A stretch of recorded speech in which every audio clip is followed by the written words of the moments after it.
Hello everyone. So through this video I'll try to give you the basic idea of the concepts that we are to study in unit 2 of DSC 501, that is logical positivism. So in this video we'll look at the basic ideas of logical positivism, the principle of verifiability, strong and weak verifiability, and the criticisms of the principle of verifiability. So let us begin by looking at a brief introduction of logical positivism. So what is logical positivism? Logical positivism is also known as logical empiricism, and it is a philosophical movement that arose in Vienna in the 1920s. It was characterized by the view that scientific knowledge is the only kind of factual knowledge, and that all traditional metaphysical doctrines are to be rejected as meaningless. Now, what does that mean? It means that logical positivism as a philosophical movement wanted to give a scientific basis to philosophy. In their opinion, all traditional metaphysics that the previous philosophers endorsed are meaningless, because science is the only discipline that can give us true factual knowledge. And so philosophy should be in a way remodeled following the model of science.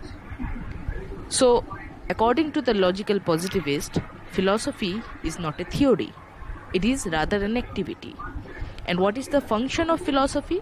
They believe that the sole function of philosophy is the logical analysis of language.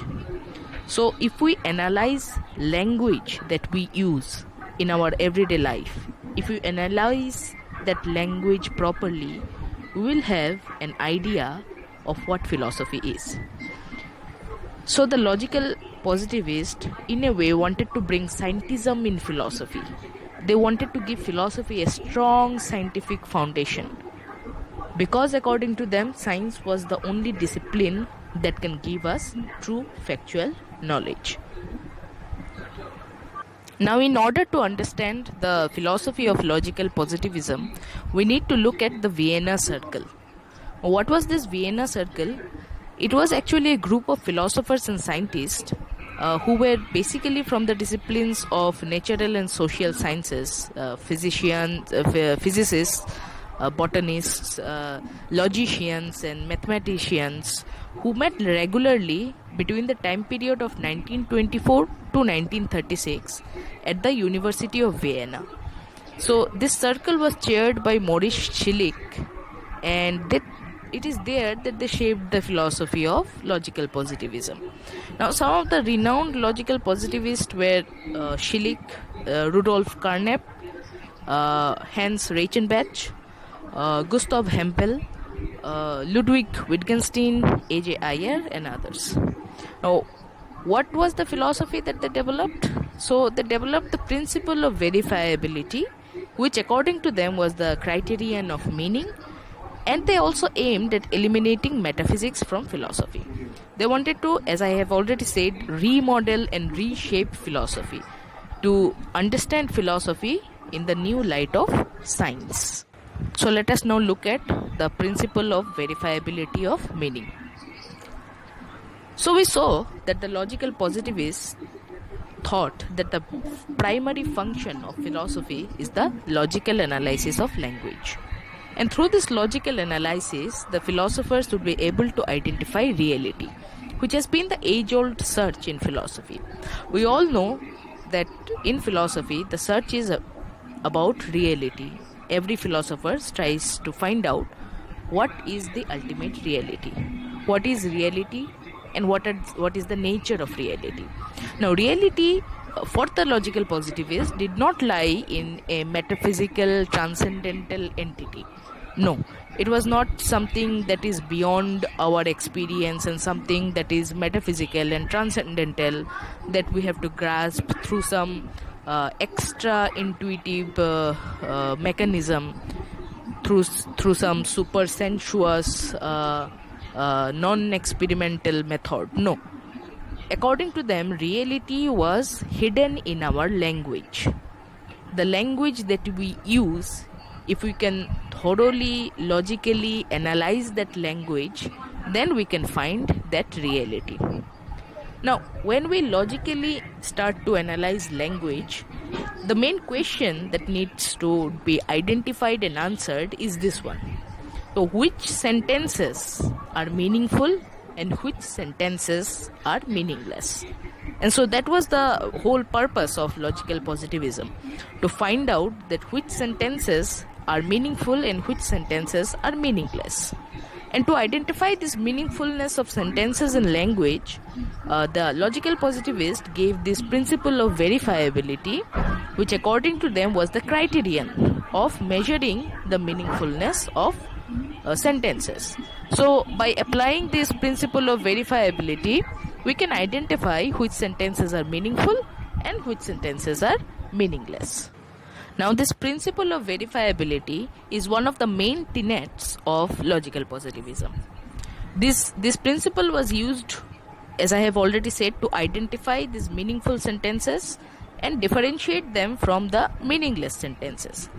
And they did that with the purpose of eliminating metaphysics, which, according to them, consisted of meaningless, nonsensical, and pseudo sentences.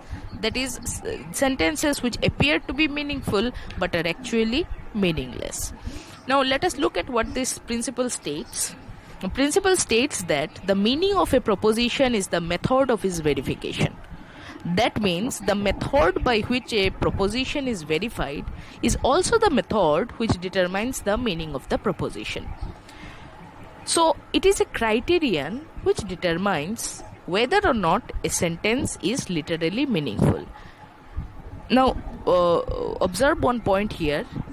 Now, a sentence can be true or false. The false sentences, according to the logical positivist, are not meaningless. Meaning means they are either true or false. The only thing that matters here is whether they are verifiable or not, whether I can verify, confirm their truth or falsity or not. So if I can confirm that a sentence is either true or false, then I have to accept that the sentence is meaningful.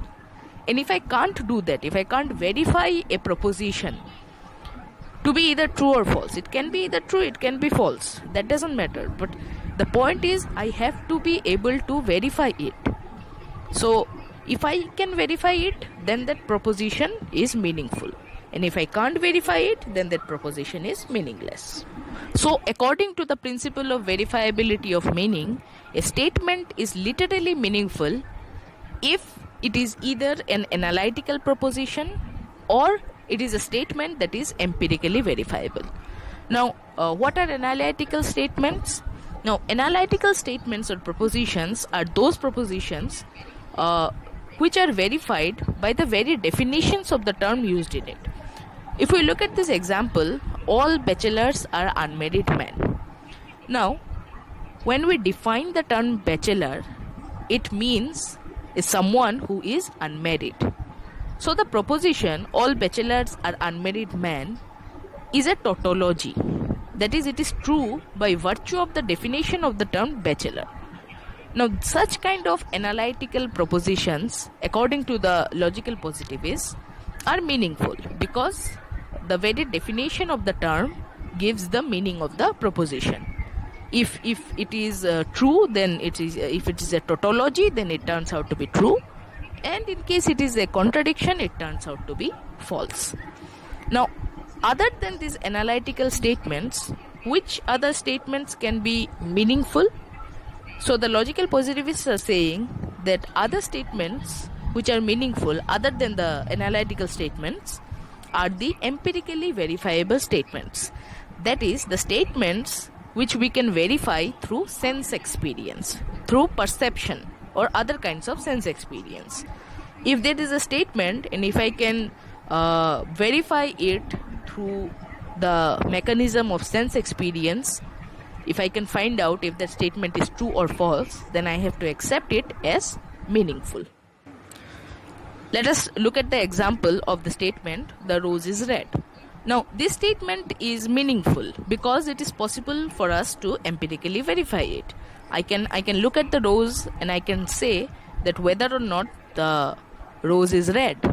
If it is red, then the statement is true, and if it is not red, then the statement is false. But in either case, whether if it's true or if it's false, it is meaningful because we are able to empirically verify it.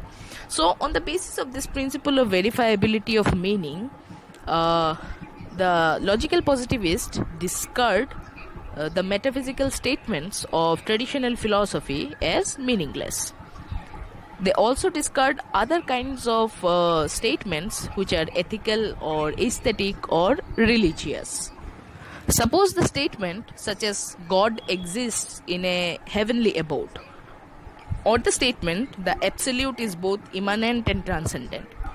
Now, this kind of statements cannot be empirically verified. It is not possible for us to verify whether or not God lives in an heavenly abode, say heaven, because we can't verify, we can't perceive God, and we also can't perceive heaven. Or the statement that the absolute is both immanent and transcendent. I can't verify possibly that if the absolute is immanent, that is in this world, or transcendent or beyond this world. It is not possible for human beings to verify it. So this kind of statements, as they are unverifiable, so they are termed as meaningless, such as the statement tea is brilliant and slithy tops. Now, this statement is meaningless. It doesn't make any sense. Those are just a combination of some words conveying no sense. Similarly, the logical positivists say that statements such as God exists in a heavenly abode, or the statement that the absolute is both immanent and transcendent, are meaningless. So, when the logical positivists talk of verifiability, we must understand that they don't mean verifiability in practice, they mean verifiability only in principle. Now, this is because if they mean that verifiability is only verifiability in practice, then suppose a completely meaningful sentence like life exists in other galaxies, or there is a mountain on the other side of the moon. Now, such kind of statements would then become meaningless because, there is no possible way to verify right now, given the technologies that we have, that whether or not there is life in other galaxies, or whether or not there is moon on the other, there is a mountain on the other side of the moon, because we don't have the mechanism right now to find it out. But these propositions, according to the logical positivist, are also meaningful because they are verifiable in principle. So this impossibility of verification is not a logical impossibility. It is only a technical impossibility. Right now we don't have the mechanism to find out whether there is a mountain in the other side of the moon. But if there is sufficient technological improvement, then we would be able to find out if there is life in other galaxies, or if there is a mountain on the other side of the moon. So by verifiability, the logical positivists always mean verifiability in principle and not verifiability in practice. Now, another distinction has been made by them between strong verifiability and weak verifiability. Now, A.J. Ayer, a notable logical positivist, has presented this idea that there are two senses of verifiability. There is a strong sense and there is a weak sense. So what is this strong sense of verifiability? Ayer says that a proposition is said to be verifiable in the strong sense of the term if and only if its truth can be conclusively established in experience. That is, strong verifiability is associated with conclusive verifiability. Now, for example, there is a man in the next room. If we consider this proposition, we can conclusively verify whether or not it is true or not. Because I can always go to the next room and find out if there is a man in the next room through sense experience. Now, if he is there, then that statement is true. If he is not there, then the statement is false. But its verification is conclusive. I can have conclusive evidence that whether or not that man is in the room or not. Now, this is the strong sense of verifiability. And what is the weak sense of verifiability? Iyer says that a proposition is verifiable in the weak sense if it is possible for experience to render it probable. Now, let us look at an example. Now, suppose I say there is life on Mars. Now, this proposition is not directly or practically verifiable because right now we have not landed on Mars to verify this proposition. But it is always possible in the future that we may land in Mars and then we may find out if there is life on Mars.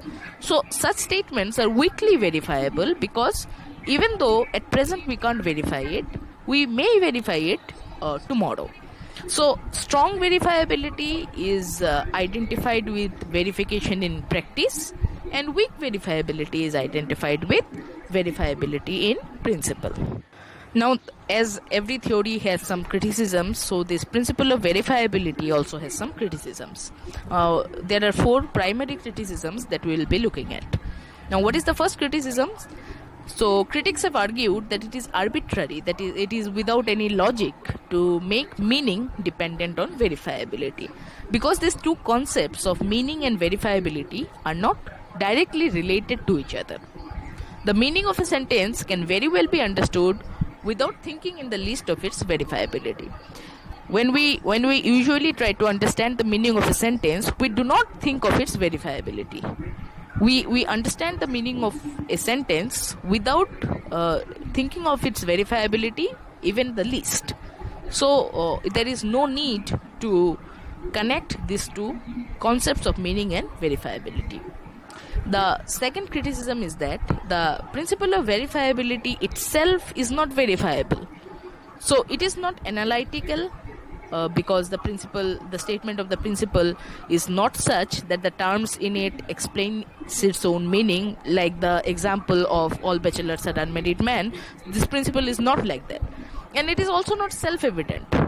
Something is self-evident, for example, say 2 plus 2 is 4. It is self-evident. Or all things are as they are. A is A, the law of identity. It is something that is self-evident. Apple is apple. But the principle of verifiability is not like that. So it becomes ultimately self-eliminating because there is no way to verify the principle of verifiability. There is another criticism that the logical positivists have wrongly only focused on assertive sentences. They think that sentences are only assertions. But no, in our day-to-day use, we use language not to just assert things, but to warn others, to give orders, to command, to promise, to request, everything. So they have completely ignored those uses of language. And finally, they have equated experience with sense experience, but there are also other kinds of experience like religious, aesthetic or moral experiences. So they also need to be taken into account if we are to give a proper theory of the meaning. In the next video, we will look at the logical positivists' elimination of metaphysics. Hello everyone.